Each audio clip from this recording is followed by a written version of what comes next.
এই হচ্ছে চরকৃষ্ণবাটির সেই বিখ্যাত বিল এবং খুব সুন্দর পরিবেশ। আর আজকে আমরা বেরিয়েছি কোথায় ভাই? আমরা আজকে যাচ্ছি চরকৃষ্ণবাটির নতুন পার্ক নাম অ্যাথেনাতে। আজকে ক্যামেরায় কিন্তু আমি বাপ্পা এবং গাড়ির চালক হিসাবে ভাই কল্যাণ। চলুক তাহলে এই রাস্তা, এই পথ যদি না শেষ হয় তবে কেমন হতো তুমি বলো তো, তুমি বলো। চলছি আমরা রাস্তা দিয়ে চলছি। এই মুহূর্তে আমরা নিশানতলা বাঁধ পেরিয়ে ছোলারডাঙ্গা হয়ে ভেতরের দিকে ফুলতলার দিকে রাস্তা এবং মাহাতোপাড়ার দিকে রাস্তায় প্রবেশ করলাম এবং চলছে আস্তে আস্তে গাড়ি। ভাই আজকে বড়দিন, বড়দিনে বাঙালি ঘুরবে না এটা হতে পারে না। বড়দিন আমাদের বাঙালি একটা বড় উৎসব নিঃসন্দেহে, কারণ আজকে দিনে পিকনিকে সবাই মেতে ওঠে। তো আজকে আমরা নতুন এক জায়গায় যাচ্ছি, একদম পার্ক অ্যাথেনা, যেটা আমাদের কাছাকাছি যে পার্ক বলতে বোঝায় সেটা হচ্ছে, তার আগে দেখা যাক এটা গ্রাম্য পরিবেশ। আচ্ছা ভাই চলো, যেটা বলছিলাম যে আশেপাশে পার্ক আছে, বলাগড় সোমরা বাজারের পাশ হয়ে জায়গাটার নাম সবুজ দ্বীপ, এবং নতুন সংযোজন হয়েছে চরকৃষ্ণবাটির বুকে এবং গুপ্তিপাড়ার মধ্যে এই অ্যাথেনা। আজকে সেই অ্যাথেনা কেবলমাত্র এখনো শুরু হয়েছে, সম্পূর্ণ হয়নি, এখনো কমপ্লিট হয়নি, এখনো উদ্বোধন হয়নি, কিন্তু আমরা আজকে সেই জায়গায় ঘুরবো এবং দেখবো। ভাই তোমার এই অনুভূতি কেমন যে নতুন একটা পার্কে যাচ্ছে, কেমন লাগছে? খুব ভালো লাগছে। আচ্ছা, জীবনের যাত্রার মধ্যে এটা একখানা অন্যরকম একটা স্পিরিট, যাতে একটু কাজ করার জন্য একটু আলাদা জোশ থাকে মনে। হ্যাঁ, এবং এই রাস্তার পাশ দিয়ে যাচ্ছি এবং দেখো পাশ দিয়ে কি সুন্দর ভাবে রাস্তার পাশ দিয়ে যাচ্ছি এবং এই যে সবুজ পরিবেশ তো আছে এবং মাঠগুলো দেখে একদম মন ভরে যাচ্ছে, এবং সাথে সাথে জলাভূমি চারিদিকে ঘুরে দেখাচ্ছি।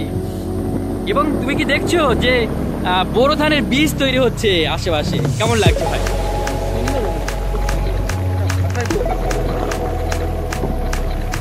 আর একটা জিনিস লক্ষ্য করার মতন, আর কিছুদিনের মধ্যে আরো ভালো লাগবে, যে রাস্তার দুপাশ দিয়ে কিন্তু খুব সুন্দরভাবে নারকেল গাছের চারা লাগানো হয়েছে, যেগুলো তো আমার মনে হয় সুন্দরভাবে এটা ব্যারিকেড করা হয়েছে।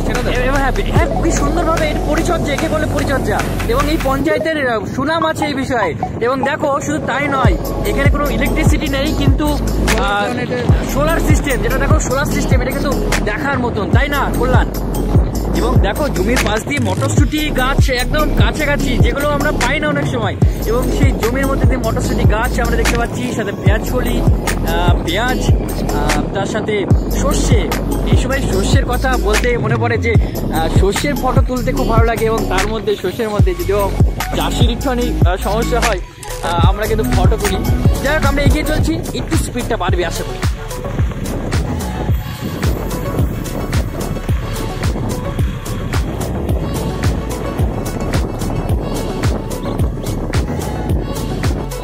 প্রায় মাহাতোপাড়া মোড়ের কাছে এবং ফুলতলা মোড়ের কাছে, একটু দেখে শুনে চালাতে হবে।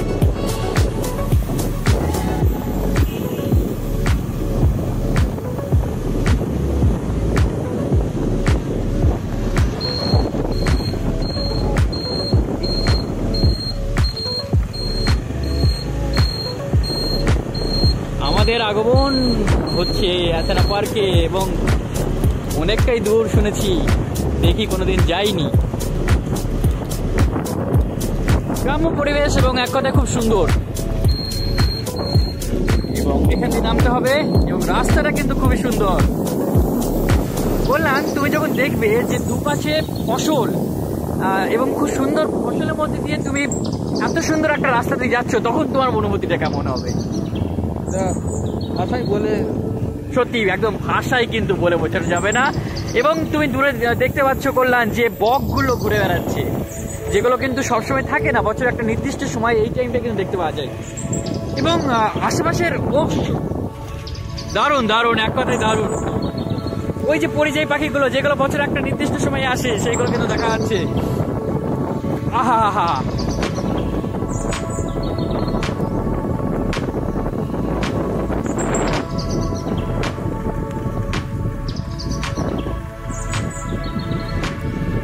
আমরা অনেকটাই কাছে চলে এসেছি অ্যাথেনা পার্কে। অ্যাথেনা এই নামটা কিন্তু এক গ্রিক দেবীর নাম অনুসারে করা হয়েছে।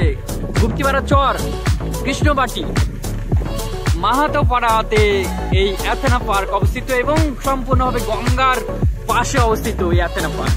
এবং এই যে দেখতে পাচ্ছ বকের সারি, কি সুন্দর পরিবেশ কল্যাণ।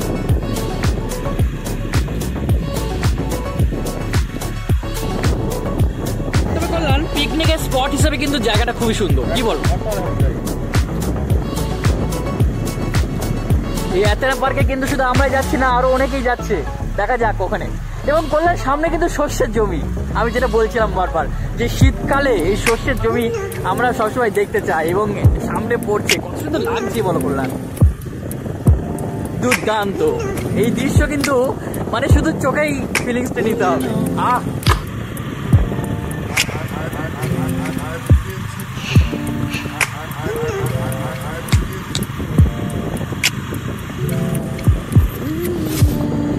ফাঁকা রাস্তা,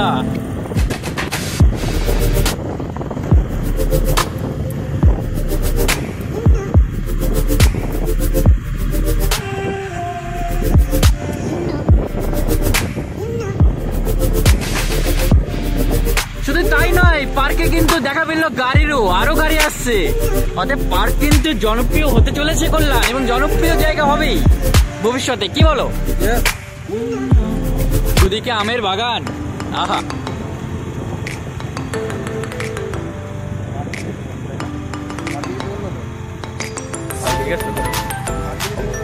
স্পিড কিন্তু বেড়ে গেছে কল্যাণে, গাড়ি চলছে না।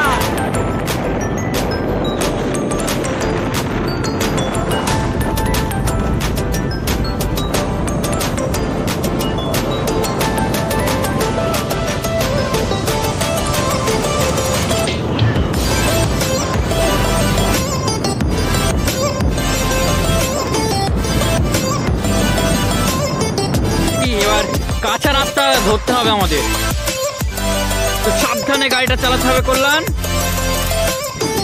এবার মেটো পথ ধরে আমরা এগিয়ে চলছি। আর কল্যাণ আমি বারবার বলছি যে বীজ খোলা, বিশেষ পদ্ধতিতে বীজ খোলা, এবং এই নিয়েও একটা নতুন ভিডিও আসছে, এটাও জানিয়ে দিই।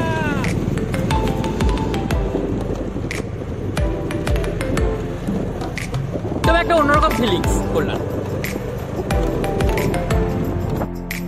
এবং মেট্রো রাস্তা পেরিয়ে শেষ পর্যন্ত আমরা কাছে কাছে চলে এসেছি অ্যাথেনা পার্কের, এবং ওই যে সামনে অ্যাথেনা পার্ক দেখা যাচ্ছে ভাই, তাই তো? শেষ পর্যন্ত আমরা আসতে পেরেছি ভাই, অনেক দিনের আশা ইচ্ছা আজকে পূরণ হবে। নতুন পার্কে আসলাম, তাও আবার বড়দিনের দিন।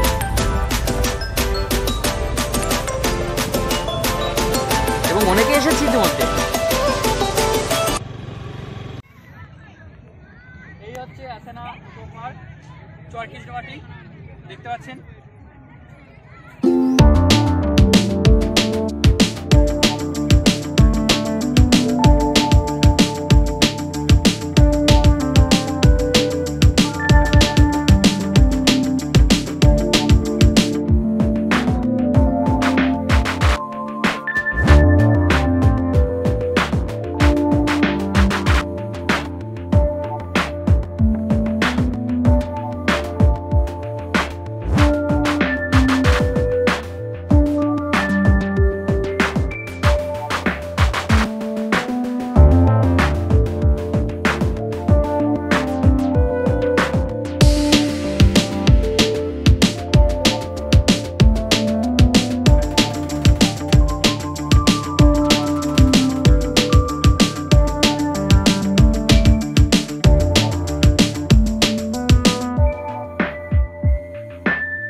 ওইদিকে কল্যাণ পরিদর্শন করে দেখছে।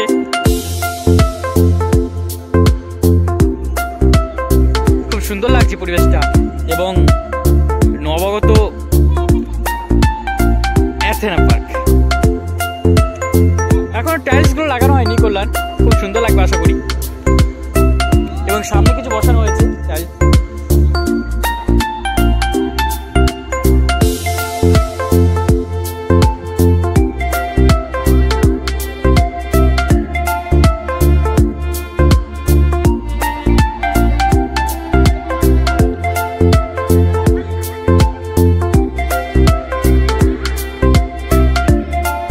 বাচ্চারা কিন্তু খুবই আনন্দ করছে।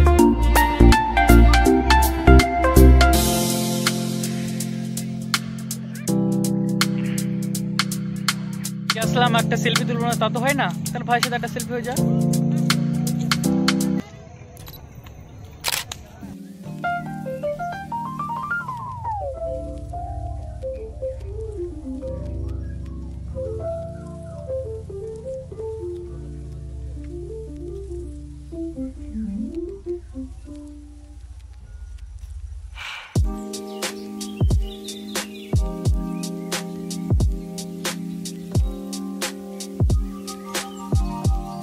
সাথে নিয়ে আমরা এগিয়ে চলছি আর একটা গন্তব্যস্থলে, সেটা হচ্ছে সাধু বাবার আশ্রম, যাকে দয়াল বাবার আশ্রম নামেও পরিচিত।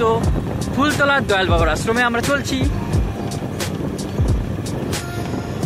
আমরা অ্যাথেনা পার্কে খুবই এনজয় করলাম, খুব সুন্দর লাগলো, নতুন পার্ক এবং সুন্দর সুন্দর গাছও লাগিয়েছে। ভাই তোমার এই যে ফিলিংস, আমরা চলতে চলতে বলবো। ওখানে আমরা বড় টাইম পেলাম না, ওখানে প্রচুর অনেকজন ছিল তো, আর এমনি আওয়াজ ওর জন্য বলতে পারিনি, আমরা শ্যুট করতে পারলাম না এই বিষয়টা।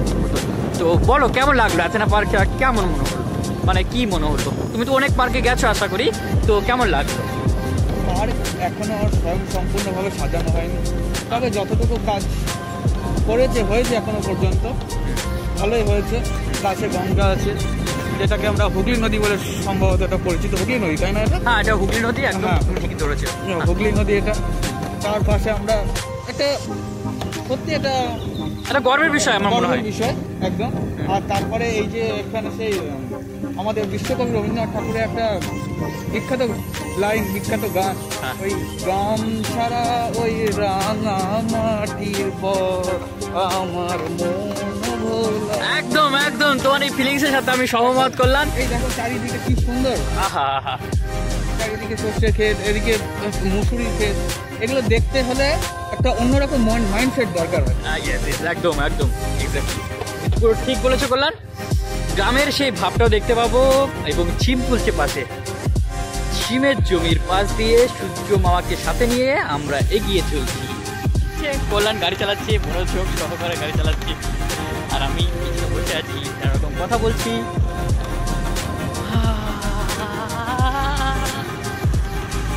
এই পথে যদি না শেষ তবে কেমন হতো, তুমি বলো তো। তুমি কিন্তু রাস্তাটা দেখো, এটা আছে কথা।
যদি সুযোগ পাই ওই দিকটা একটু ঘুরে আসবো, আপনাদেরকে অবশ্যই দেখাবো।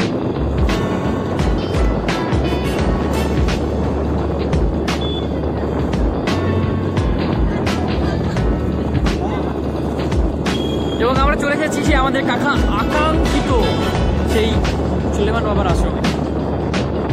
কি দেখছি আমরা পৌঁছে গেছি সুলেমান বাবার আশ্রমে, কিন্তু আমরা বিগতবার যেসব ছবিটা দেখি বাবার আশ্রম এবং টালির চালা দিয়ে, সেই চালা কিন্তু এখন ইটের দেয়ালে কনভার্ট হচ্ছে, সেটা দেখা যাচ্ছে। কিন্তু খুব শান্তির জায়গা এটা বলতে পারি কল্যাণ।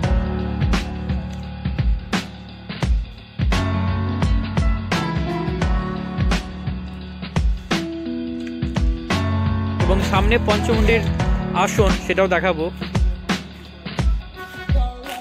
এই যে পঞ্চমুণ্ডির আসন, অস্থায়ীভাবে দয়াল বাবার মন্দিরটা এখন এই মন্দিরে রাখা হয়েছে, যেখানে সারা বছর আমরা জানি যে বিশেষ করে যে মেলাগুলোই যেখানে যজ্ঞের আয়োজন করা হয় সেই জায়গায়। এবং পাশে আছে মা গঙ্গার মন্দির, সেটাও দেখাবো। এই যে গঙ্গা মাতার মন্দির,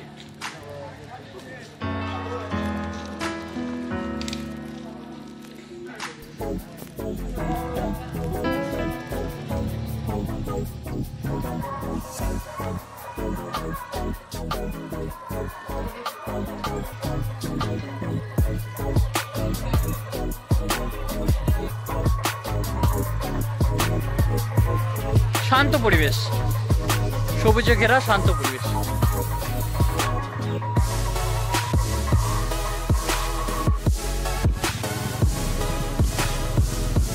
সন্ধে নেমে এলো এবং আমরা আজকের মতন বাড়ি ফিরছি।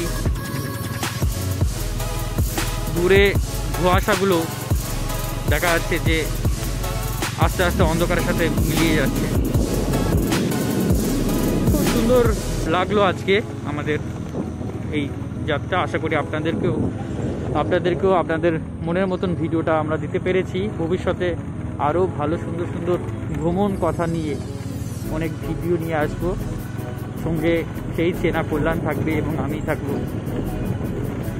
হয়তোবা অনেক ভুলভ্রান্তি হয়েছে, সেগুলোকে আপনারা ক্ষমা করে দেবেন এবং কমেন্ট করে বলবেন যে কোনগুলো ভুল হয়েছে, সেগুলো আরও কীভাবে ইমপ্রুভমেন্ট করা যায় আমাদের ভিডিওটাকে, সেটা একটু বলবেন। আরও একবার বলবো, নতুন ইউটিউবে এসেছি, তো চ্যানেলটিকে অবশ্যই আপনারা সাবস্ক্রাইব করে দেবেন এবং বেল বাটনটি ওটাকে অন করে রাখবেন, যাতে নতুন ভিডিও আসার সাথে সাথে আপনারা জানতে পারেন এবং দেখতে পারেন। এবং ভালো লাগলে অবশ্যই শেয়ার করবেন। আজকের মতন বাই বাই। আমি বাপ্পা এবং কল্যাণ, ধন্যবাদ সবাইকে।